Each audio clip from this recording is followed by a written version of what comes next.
One interesting and unique manifestation technique from ancient texts comes from the Tibetan Buddhist tradition, known as the practice of tulku or tulpa.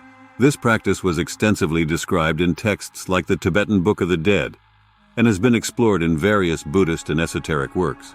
The tulku or tulpa is essentially a concept of manifesting a physical form or being from the mind's power through intense meditation, visualization, and specific rituals. Overview of tulpa creation. A tulpa is thought to be a conscious entity created in the mind, existing independently and with a life of its own. The practice originates from Tibetan Buddhism and has been part of mystical practices for centuries. It was popularized in the West by adventurers and spiritualists such as Alexandra David Neal, who claimed to have created a tulpa herself during her time in Tibet. How to create a tulpa? Intention and visualization. The creation of a tulpa begins with a clear intention and detailed visualization. Practitioners start by forming a detailed mental image of the tulpa, envisioning every aspect of its appearance, personality, and behaviors. This stage requires deep concentration and can take a considerable length of time, days, weeks, or even months, depending on the complexity of the tulpa and the practitioner's skill. Interaction and development.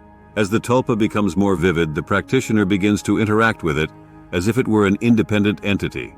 This interaction can include talking to the tulpa, imagining how it would react in different situations, and allowing it to develop its own personality. Over time, the tulpa may become autonomous enough to have its own thoughts and emotions, and it might communicate with the creator independently. Consolidation and independence.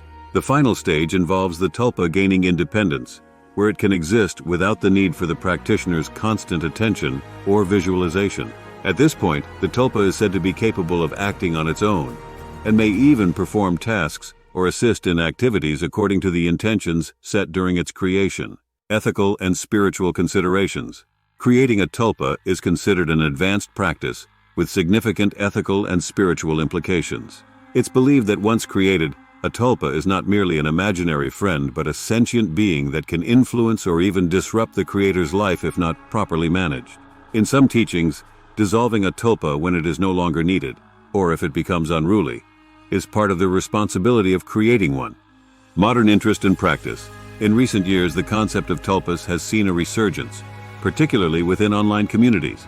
People interested in metaphysics, otherkin and plural communities explore tulpa creation as a way of experiencing plurality of mind or creating companions. These modern interpretations often mix traditional practices with contemporary psychological theories about the mind and consciousness. Scientific perspective. From a scientific standpoint, tulpas are often studied under psychology as a phenomenon related to dissociative identity disorder, DID, or as a deliberate form of controlled dissociation. Researchers examine the ways in which the mind can create seemingly independent personalities and the implications of such practices for understanding consciousness and identity. Tulpa creation remains one of the more esoteric and less commonly practiced techniques within the broader range of manifestation practices. It reflects the profound belief in the power of the mind to affect reality, a theme common to many spiritual and mystical traditions.